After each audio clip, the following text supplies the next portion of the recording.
The social psychologist, of course, had begun all the studies on children and television, politics and television, all of the things that television did to harm the culture in many ways. Very little about how television tells stories and what those stories are about. And so I proposed I proposed a paper on soap opera. Sarah and I had watched soap operas off and on for a long time, and we had stayed in touch with one of them, Another World. The first paper I proposed was called The Problem of Repetition in Television. And it was about the formulaic storytelling problems that you have, that I was alluding to before. You see if you've watched enough, you know what's going to happen. And toward the end of that paper, which I sent to Coelty, I talked about soap opera as having a different narrative structure because it doesn't end, and which changes the narrative probabilities, which allows you to do things you can't do in episodic television where you have to solve the crime, run away the bad guy in the Western, do all of this stuff. And so, and he really wrote back and he said, I'm going to send you something where I've been thinking about repetition. I take a different attitude toward it.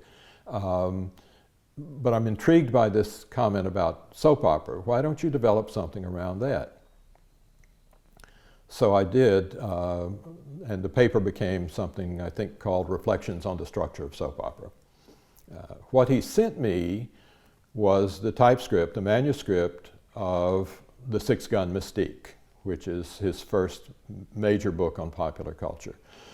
And it talks about formula and how the formulas embody deep cultural concerns, structures, values, attitudes, so that the Western may seem the same all the time, but it's really not. It's dealing with different problems. It's dealing with savagery and civilization. It's dealing with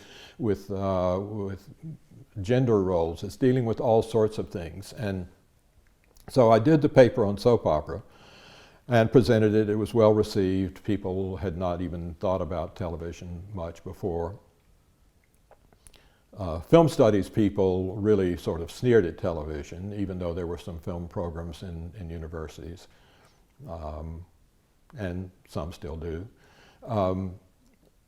And so I did that paper, and I began to say, okay, there's something I want to do here. And I was by this time teaching at Saginaw Valley College in Saginaw, Michigan, trying to build a humanities program from the ground up with all sorts of different things in it. Largely, I was appointed in an English department, but was teaching with another colleague and doing collaborative and interdisciplinary work.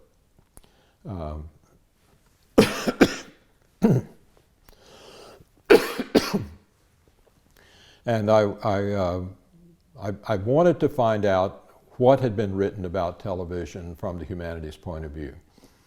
So I would go down to Ann Arbor on the weekends, we had friends there, and go to the Michigan Library and start looking up television stuff.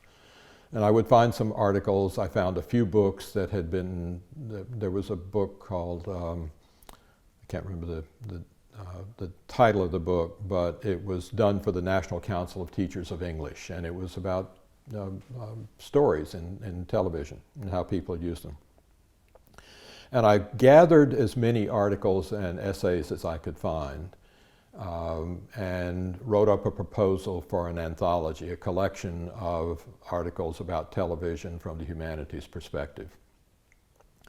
And I wrote a prospectus, or just a query letter more accurately, and sent it to various publishers, just cold, and got very little response, except from Doubleday.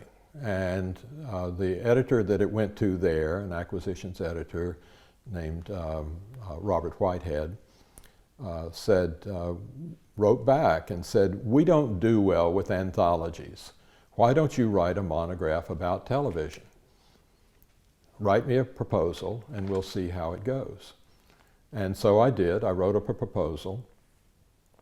And this forced me to figure out what I wanted to do with it. And so I wrote a proposal structured around the story types, what we would call genres, but what Coelty had referred to as formulas and what I referred to as formulas. But there were chapters on the situation comedy, chapters on family comedy, chapters on mysteries, on doctors and lawyers, on westerns.